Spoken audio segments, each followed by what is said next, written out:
Hi, this is Sam Manfur, and this is your C-level selling tip number 11, handling the committee's obstacle, or when you hear it's been delegated to an individual. Now, this is a pretty common problem. Senior level executives typically assign, especially big projects, a committee, or they delegate the responsibility to someone to select the vendor and to scope out the project, or vice versa, scope out the project and select the vendor.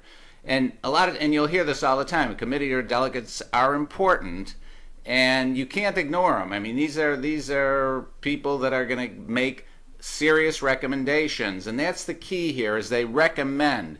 They can't make a final decision, and they know it, but they will play dress up as the final decision maker. But all they can really do is recommend.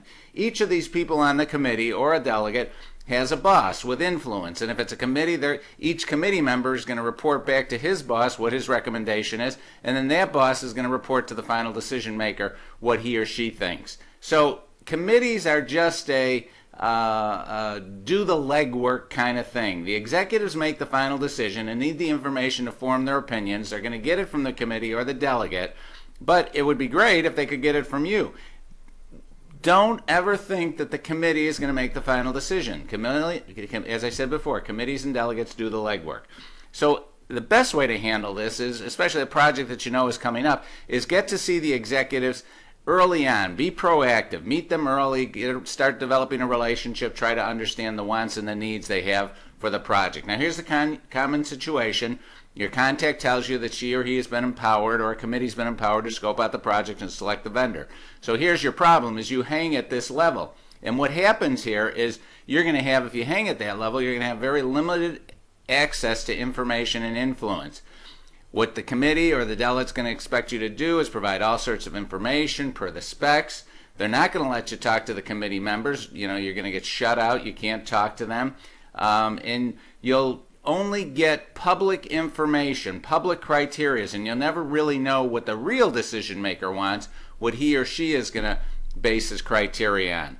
So this is the issue with the committees or the delegates, and you've got to be very sensitive to it. Now check yourself. You know, always is a 4. You know, our little test here.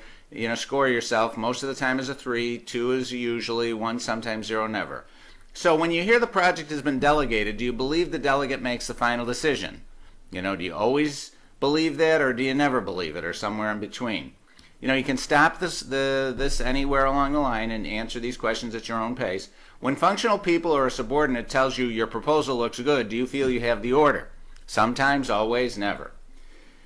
Have you ever gotten an agreement from the committee but the order never came through?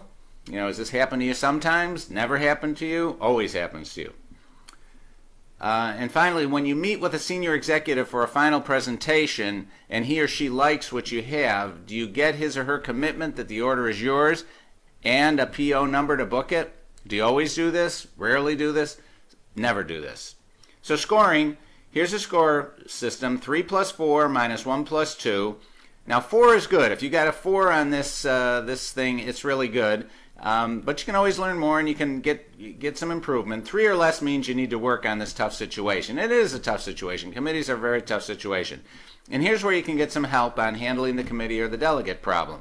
It's in my these ebooks that we have that are very inexpensive, and I feel no selling office should be without the whole manual. But you can get just the solution to this. And we give you in this the hows to handle this problem. There's a narrative that describes all the hows, and then there's a preparation section that gives you 3 what to do's with actions around them. And then finally, the most important thing: how do you take these actions, customize them to yourself, and take it to the streets? The taking it to the streets, 4 ideas here to help you take it to the streets. So right down here, there's a little box you can click through to get right to the clevelsellingtips.com. Look for tip 11. There's an ebook in there that gives you all this information, all the help on how to handle the committee or the delegate problem. Okay? See you on the next tip. Good selling.